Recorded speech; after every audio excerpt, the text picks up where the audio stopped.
Hello friends, कैसे आप सभी लोग। स्वागत है आप सभी का हमारे यूट्यूब चैनल इंग्लिश लिटरेचर 247 में। This is Hanif and today I am going to discuss a very famous poems MCQs that is the road not taken by Robert Frost. तो आज के क्वेश्चंस हमारे इसी पर बेस्ड होंगे।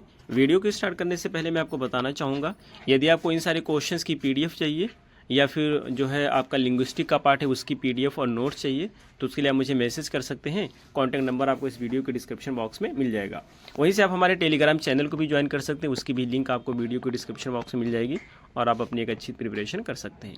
तो चलिए हम शुरू करते हैं अपने आज की इस वीडियो को। हमारा फर्स्ट क्वेश्चन है, who is the author of the pome the road not taken. ये जो पोम है द रोड नॉट टेकन, इसका ऑथर कौन है? तो फर्स्ट का हमारा सही आंसर है बी, यानी कि Robert Frost. Second question is, in which magazine was the road not taken first publish. आपको बताना है कि सबसे पहले ये पोम किस मैगजीन में पब्लिश हुई थी। तो सेकंड का हमारा सही आंसर है सी, यानी कि अटलांटिक मंथली में। Next question is third, when was the road not taken first publish. ये जो पोएम है इसको पहली बार कब पब्लिश किया गया था? तो थ्री का हमारा सही आंसर हो जाएगा बी, यानी कि अगस्त 1915 में। Next question is four, what is the central theme of the road not taken. ये जो पोम है रोड नॉट टेकन की सेंट्रल थीम क्या होती है या मेन थीम क्या है? तो फोर का हमारा सही आंसर है सी, डाइवर्जेंस ऑफ पाथ। जो पाथ को दो हिस्सों में डाइवर्ज होते हैं तो वही इसकी मेन थीम है। Next question is five, how many lines does the road not taken consist of. ये जो पोएम है इसमें कितनी लाइन यूज की गई हैं द रोड नॉट टेकन में? तो फाइव का हमारा सही आंसर हो जाएगा डी, यानी कि 20 line. Next question is six, what is the rhyme scheme of the pome. आपको बताना है ये जो पोम है इसके राइम स्कीम क्या है। तो सिक्स का हमारा सही आंसर हो जाएगा सी, यानी कि A B A A B. Next question is seven, what type of meter is use in the poem road not taken. ये जो पोम इसमें कौन सा मीटर का प्रयोग किया गया है? तो सेवन का हमारा सही आंसर है बी, यानी कि iambic tetrameter. Next question is eight, how many stanzas are there in the road not taken. ये जो पोम है रोड नॉट टेकन इसमें कितने स्टेंजाज हैं? तो एट का हमारा सही आंसर होगा बी, यानी कि 4 स्टेंजा इसमें। Next question is nine, what type of poem is the road not taken. The road not taken किस प्रकार की पोएम है? तो नाइन का हमारा सही आंसर होगा सी, एक नैरेटिव पोम है। Next question is tenth, what is one of the rhythmic features of poem as described. इसमें से कौन सा एक जो कि रिदमिक फीचर है पोम का? तो 10 का हमारा सही आंसर हो जाएगा बी, यानी कि an anapest occasionally replaces an iamb. Next question is 11, which line from the poem signifies the turning towards acceptance of reality. Poem की कौन सी लाइन है जो कि ये सिग्निफाई करती है कि वो रियलिटी की तरफ जा रहा है, रियलिटी को एक्सेप्ट कर रहा है? तो 11 का हमारा सही आंसर हो जाएगा C, though as for that passing there. Next question is 12, what effect does the variation of rhythm have on the poem. ये कहना चाहते हैं जो रिदम का वेरिएशन है, विभिन्नता है, उससे कौन सा इफेक्ट पड़ता है पोम के ऊपर? तो 12 का हमारा सही आंसर है B, it gives a feeling of thought occurring spontaneously. एक जो है थॉट की फीलिंग देता है जो कि स्पॉन्टेनियसली हो रहा है। Next question is 13, what is the setting described in the first stanza of the poem. Poem में जो डिस्क्राइब किया गया है तो ये जो पोम है इसकी सेटिंग क्या है आपको बताना है। तो 13 का हमारा सही आंसर है बी, यानी कि a yellow wood with 2 diverging road. एक येलो वुड है जिसमें दो रास्ते, एक ही जगह से दो रास्ते इधर उधर जा रहे हैं। Next question is 14, why does the speaker express sorrow in the second line. Second line में स्पीकर अपना सॉरो क्यों एक्सप्रेस करता है? तो 14 का हमारा सही आंसर हो जाएगा c, because the speaker can not choose both path. क्योंकि वो दोनों पाथ को चूज नहीं कर सकता है तो वो दुखी होता है, क्योंकि at a time he can choose only one path. Next question is 15, how does the speaker do before making a decision about which road to take. यानी कि अपना डिसीजन लेने से पहले उसको कौन सा रोड चूज करना चाहिए, स्पीकर क्या करता है? तो 15 का हमारा सही आंसर है सी, यानी कि कंसल्ट। 15 का सी, यानी कि स्टैंड्स एंड ऑब्जर्व्स वन। तो वो खड़ा होता है और वो ऑब्जर्व करता है रोड को कि कौन सा उसे चूज करना चाहिए। Next question is 16, what aspect of the second road does the speaker find appealing. Second road का कौन सा एस्पेक्ट होता है जो इसको अपीलिंग रखता है, अट्रैक्टिव लगता है? तो 16 का हमारा सही आंसर होता है बी, यानी कि its beauty. Next question is 17, why does the speaker ultimately choose the second road. Speaker जो है सेकंड रोड को क्यों चूज़ करता है अंत में?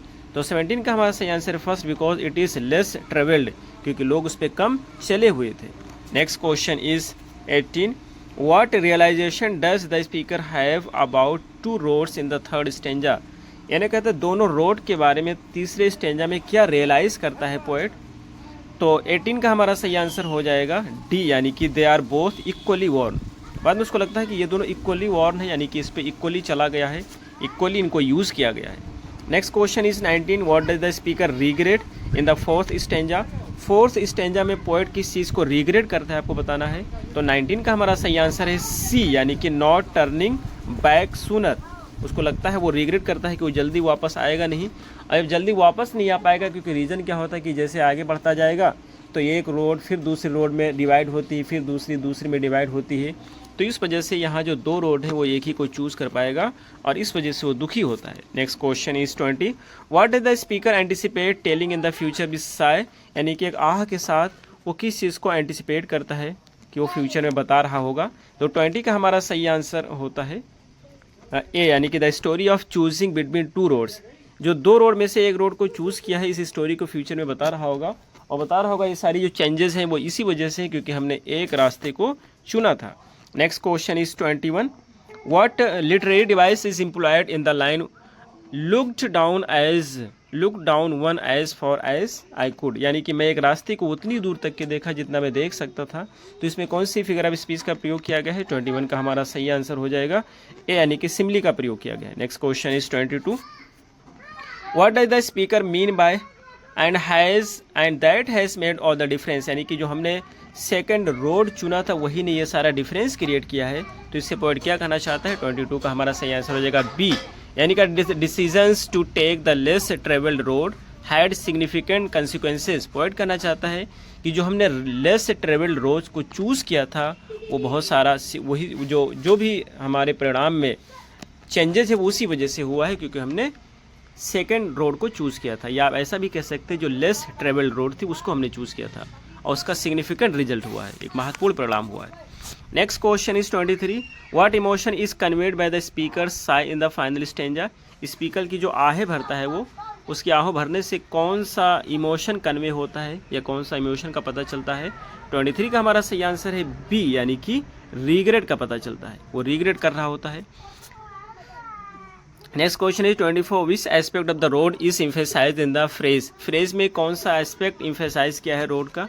तो वो कहता है and sorry I could not travel both, कहता है कि मुझे दुख है कि मैं दोनों रोड को चूज़ नहीं कर सकता। तो 24 को जो हमारा सही आंसर होगा डी होगा, the inability to make multiple choices simultaneously. उसकी जो एक इनएबिलिटी थी, योग्यता नहीं है कि कई सारे चॉइस एक साथ में कर सके वो।